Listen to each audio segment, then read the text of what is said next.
Hello friends, welcome to this channel stock market info.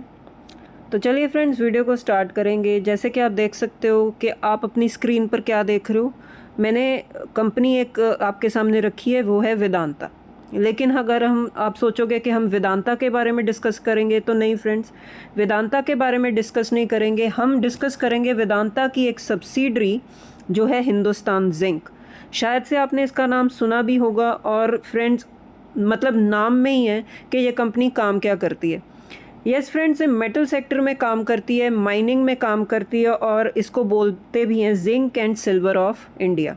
तो मतलब ये माइनिंग प्रोसेसिंग किस में करती है? जिंक में और सिल्वर में। तो सबसे पहले मैं फ्रेंड्स आपको बता दूं कि जब भी आप कोई कंपनी स्टडी करते हो ना, आप उसका बिज़नेस डीपली अंडरस्टैंड करो।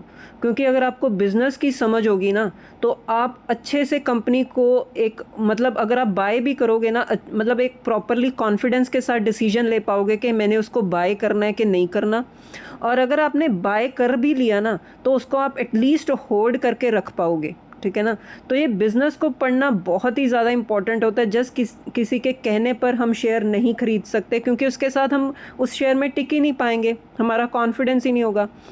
तो ना ही तो हम ये कर सकते हैं कि हम जस्ट चार्ट पैटर्न देख लिया, कंपनी तेज़ भाग रही है, चलो शेयर को बाय कर लो, तो उसमें भी कॉन्फिडेंस नहीं बनता। तो सबसे ज़रूरी बात क्या होती है फ्रेंड्स, कि हमें बिज़नेस मॉडल पता होना चाहिए कि कंपनी बिज़नेस करती क्या है।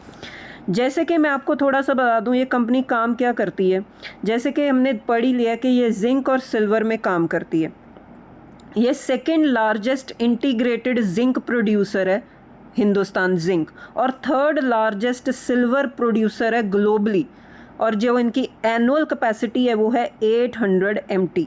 मतलब ये जिंक में काम करती है, सिल्वर में काम करती है, और एक अच्छी पोजीशन बनाकर रखी हुई है इन्होंने ग्लोबली जिंक और सिल्वर में। तो सबसे ज़्यादा इंपॉर्टेंट बात क्या होती है फ्रेंड्स, ये जिंक सिल्वर होते क्या हैं? बेसिकली ये मेटल्स हैं। और फ्रेंड्स, जैसे जैसे इसमें इनकी यूसेज कहाँ पर होती है वो आपको पता होनी चाहिए, क्योंकि इनका जो है यूज़ डायरेक्टली किस में होता है? बिजनेस एक्टिविटीज़ में, इंफ्रास्ट्रक्चर में। तो अगर आप इस शेयर को बाय करना चाहते हो ना, मैं आपको एक ट्रिक बता देती हूँ कि अगर आप ये सोच रहे हो कि मैंने इस शेयर को बाय करना है, आपको ना अपने कंट्री का जो है इंफ्रास्ट्रक्चर मॉडल पता होना चाहिए। मतलब जैसे जैसे इंफ्रास्ट्रक्चर बूम आएगा, वैसे वैसे जो मेटल के शेयर्स होते हैं ना, इसमें तेज़ी बनती है। जैसे जैसे इंफ्रास्ट्रक्चर का जो बूम है वो ठंडा हो जाता है, ये शेयर्स में भी मतलब ये भी ठंडे पड़ जाते हैं। मतलब क्या है कि आपको ये पता होना चाहिए, क्योंकि ये टाइमिंग वाले शेयर्स होते हैं। आपको पता होना चाहिए कि ये शेयर में तेज़ी कब आएगी, जब इंफ्रास्ट्रक्चर सेक्टर जो है बूम पर है।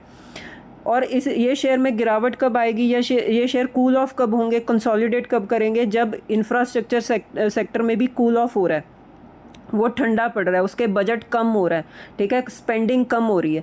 तो ये चीज़ें क्या होती हैं, हमें पता चलता है कि टाइमिंग क्या होनी चाहिए शेयर्स में। ठीक है ना। तो ये टाइमिंग वाले शेयर्स होते हैं, थोड़ा सा हमें इन चीज़ों का आइडिया होना चाहिए, तभी हम शेयर्स को बाय कर सकते हैं।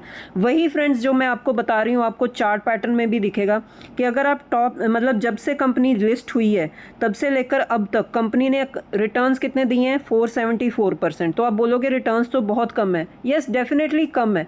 तो अगर आप देखो कंपनी स्लो चलती है, यही मैं आपको बता रही हूँ। कंपनी खराब नहीं है, मैं ये नहीं बोल रही कि कंपनी खराब है। अगर रिटर्न्स कम है तो जो है कंपनी खराब होगी, ऐसा नहीं है। वेदांता ग्रुप की कंपनी है फ्रेंड्स, बहुत बड़ी कंपनी है। और अगर आप इसका मार्केट कैप भी देखो, 2 लाख करोड़ के आसपास का मार्केट कैप है, लार्ज कैप टाइप की कंपनी है। लेकिन आपको ना ये समझना पड़ेगा कि ओवर एक्सपेक्टेशन किसी भी शेयर से ना लगानी, ये गलत बात होती है। आपको पता होना चाहिए आप किस शेयर में जा रहे हो, ठीक है, और आप कब जाओगे। ये थोड़े से टाइमिंग वाले स्टॉक्स होते हैं, आपको करेक्ट टाइमिंग पकड़नी आनी चाहिए कि आप कब इन शेयर्स में आओगे। जब आप देखोगे ना कि जिंक की डिमांड ज़्यादा होने वाली है, सिल्वर की डिमांड बढ़ने वाली है, तब आप इस शेयर्स में जा सकते हो, क्योंकि इनका काम ही यही है, जिंक प्रोड्यूस करना, सिल्वर प्रोड्यूस करना। जब जिंक की रिक्वायरमेंट नहीं होगी, सिल्वर की डिमांड कम होगी, तो इन शेयर्स में भी गिरावट आ जाएगी, क्योंकि ये मतलब ये काम ही उसमें करते हैं, जिंक सिल्वर में। अगर उनकी डिमांड ही कम है तो शेयर में भी गिरावट आ जाएगी। तो ये कुछ चीज़ें हैं फ्रेंड्स, ये हमें पता होनी चाहिए शेयर को खरीदने से पहले। और ये हर company to company, share to share different होती हैं, ये चीज़ें हमें पता होनी चाहिए। जैसे कि आप देख सकते हो कि जिंक का यूसेज कहाँ पर होता है? गैल्वेनाइजिंग, गैल्वेनाइजिंग क्या होता है, जैसे कि आयरन होता है, आयरन पर क्या लग जाती है, रस्ट लग जाती है, तो उस रस्ट को ना लगे उसको प्रिवेंट करने के लिए, रस्ट से प्रिवेंट करने के लिए आयरन को हम क्या करते हैं, गैल्वेनाइज करते हैं, ठीक है। और जिंक की कहाँ यूसेज होती है, जिंक अलॉयज में होती है, ब्रास एंड ब्रॉन्ज में होती है, सेमी मैन्युफैक्चर्ड प्रोडक्ट्स में होती है, केमिकल्स में होती है। तो इन सारी चीज़ों में ना जिंक का यूसेज होता है।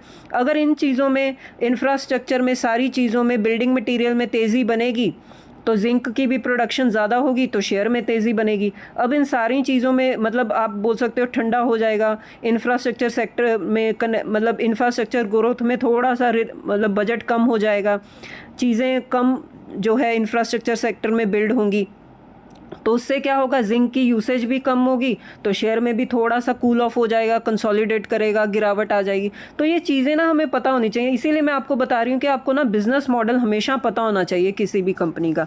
और अगर आप वहीं सिल्वर को देखो तो अगर आपको याद होगा पिछले साल सिल्वर में कितनी अच्छी तेज़ी बनी थी, सिल्वर ETFs में कितनी अच्छी तेज़ी बनी थी। और यस फ्रेंड्स, सिल्वर की मतलब इतनी तेज़ी क्यों बनी थी, क्योंकि बिजनेस यूटिलिटी, सिल्वर की बिजनेस यूटिलिटी बहुत ज़्यादा इंक्रीज़ हो गई थी। और क्यों, क्योंकि जो हम इलेक्ट्रिफिकेशन की तरफ शिफ्ट कर रहे हैं, रिन्यूएबल एनर्जी की तरफ शिफ्ट कर रहे हैं, उसमें सिल्वर की सबसे ज़्यादा यूसेज है। पहले क्या होता था सिल्वर की यूसेज कहाँ होती थी, ज़्यादातर हम जो हैं गोल्ड के जो ज्वेलरी में होते हैं वो ज़्यादातर सिल्वर की तो होती नहीं है, बहुत कम होती है। गोल्ड सिल्वर के यूटेंसिल्स भी होते हैं, तो इन सारी चीज़ों में सिल्वर का यूज़ तो होता है लेकिन बहुत कम होता था। लेकिन अब सिल्वर की बिजनेस यूटिलिटी बहुत ज़्यादा तेज़ हो चुकी है, इसलिए हम देख सकते हैं कि सिल्वर का आप देख सकते हो यूज़ कहाँ पर होता है, इंडस्ट्रियल में, solar panel, batteries, automotive sector, paint sector में भी होता है, लाइटिंग में होता है, कलेक्टर्स में होता है, इलेक्ट्रॉनिक सेगमेंट में होता है। तो जैसे जैसे इन चीज़ों की डिमांड बढ़ रही है वैसे वैसे सिल्वर की भी डिमांड बढ़ रही है। तो इसीलिए हमने देखा कि सिल्वर में बहुत अच्छी तेज़ी इसीलिए बनी थी। वही आप फ्रेंड्स चार्ट में भी देख सकते हो, एक अच्छा जो है पहाड़ बनाया था शेयर ने। क्यों? क्योंकि सिल्वर की डिमांड बढ़ गई थी। जैसे जैसे जिंक की सिल्वर की डिमांड बढ़ेगी वैसे वैसे इस शेयर में तेज़ी बनेगी। जब जैसे जैसे डिमांड कम होगी, थोड़ा सा कूल ऑफ होगा, वैसे वैसे शेयर में भी गिरावट होगी। तो ये सब चीज़ें ना फ्रेंड्स मैं आपको क्यों बता रही हूँ, हम इतना टाइम क्यों स्पेंड कर रहे हैं इन चीज़ों पर, ताकि आपको ना शेयर का बिजनेस मॉडल, उसका बैक एंड क्या है वो पता होना चाहिए, सो दैट आप जब बाय करो शेयर को तो आपको इन चीज़ों के बारे में थोड़ा सा अगर पता होगा ना तो आप शेयर को होल्ड कर पाओगे।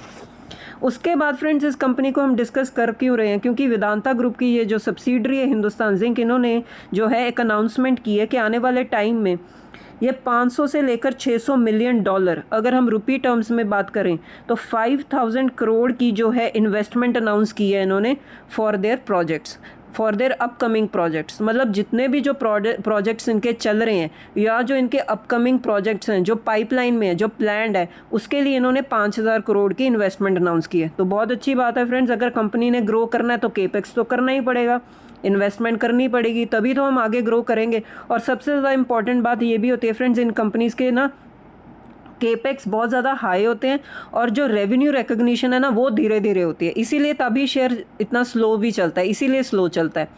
बहुत ज़्यादा ह्यूज केपेक्स एकदम से करना पड़ता है लेकिन रेवेन्यू रिकग्निशन होती है धीरे धीरे। तो ये चीज़ें भी आपको पता होनी चाहिए। ये जो टोटल इन्वेस्टमेंट फ्रेंड्स इन्होंने अनाउंस किया, ये 80% किस में यूज़ होगी, जो ऑलरेडी इनके प्रोजेक्ट्स, ऑनगोइंग प्रोजेक्ट्स हैं, जो प्रोजेक्ट्स चल रहे हैं माइनिंग के, प्रोसेसिंग के, उसमें होगी। बाकी 20% जो फ्रेंड्स जो इन्वेस्टमेंट होगी ना वो न्यू प्रोजेक्ट्स में होगी, वो एलोकेट होंगे नए प्रोजेक्ट्स के लिए जो प्लान्ड हैं या जो पाइपलाइन में, जो अनाउंस करेगी कंपनी धीरे धीरे।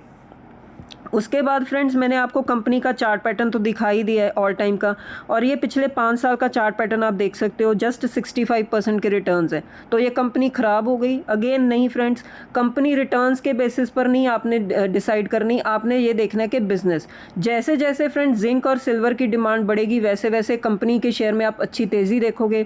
जैसे जैसे डिमांड थोड़ी सी कम होगी, क्योंकि हर वक्त फ्रेंड्स डिमांड हर चीज़ की तेज़ नहीं रहती, कभी कभी उसमें थोड़ा सा मंदी भी आती है, थोड़ा सा कूल ऑफ होता है, थोड़ी सी एक्टिविटीज़ कम हो जाती हैं, इंफ्रास्ट्रक्चर एक्टिविटीज़ कम हो जाती हैं। क्योंकि अगर आप अपनी सराउंडिंग्स में भी देखो तो हर टाइम आप ये थोड़ा देखते हो कि बिल्डिंग्स बन रही हैं, रोड्स बन रही हैं, ठीक है ना, ये सारी चीज़ें हो रही हैं, इलेक्ट्रॉनिक आइटम्स बन रही हैं। कभी कभी तो चीज़ें कूल ऑफ होंगी ना, डिमांड कम होगी, तो इस शेयर में भी आप देखोगे कि जो है शेयर भी कूल ऑफ होगा, टॉप लेवल से करेक्ट होगा, प्रॉफिट बुकिंग होगी। ये सारी चीज़ें फ्रेंड्स आपको पता होनी चाहिए किसी भी शेयर को बाय करने के लिए। तो वही आप देख सकते हो 5 साल के रिटर्न्स अच्छे रिटर्न्स हैं, 65%, ख़राब नहीं है। लेकिन जो आप एक्सपेक्ट करते हो ना कि हाँ हमें तो मतलब 2,000% के रिटर्न्स चाहिए, वैसा नहीं होगा इस कंपनी में, वो आप एक्सपेक्ट करके नहीं चल सकते। उसके बाद फ्रेंड्स अगर मैं आपको 1 साल का चार्ट पैटर्न भी दिखा दूं तो आप देख सकते हो, जैसे मैंने आपको बताया परफेक्ट एग्जांपल है इसमें। कंपनी में तेज़ी कब बनती है? जब डिमांड ज़्यादा होती है। कंपनी में करेक्शन कब आती है? जब डिमांड कूल ऑफ हो जाती है। तो 1 साल के रिटर्न्स आप देख सकते हो 22% के आसपास के रिटर्न्स हैं। वहीं आप फ्रेंड्स शेयर होल्डिंग पैटर्न भी देखो तो प्रोमोटर्स के पास 60.71% का स्टेक है, जो कम्प्लीटली वेदांता होल्ड करती है। वेदांता इनकी पेरेंट कंपनी है, तो वेदांता के पास इनके शेयर्स हैं।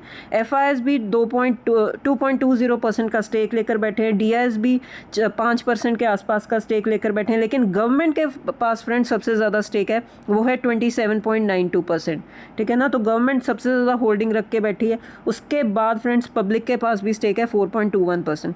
तो ऑल इन ऑल एक हेल्दी बैलेंस मतलब शेयर होल्डिंग पैटर्न है कंपनी का, एक अच्छी डिसेंट कंपनी है। तो अगर आप जिंक सिल्वर के बिजनेस में इंटरेस्टेड हो तो आप इस कंपनी को स्टडी कर सकते हो। अगेन फ्रेंड्स डिस्क्लेमर है, जैसे कि मैं बोलती हूँ कोई रिकमेंडेशन वाला वीडियो नहीं है, जस्ट नॉलेज पर्पज़ के लिए हम एक कंपनी डिस्कस कर रहे हैं।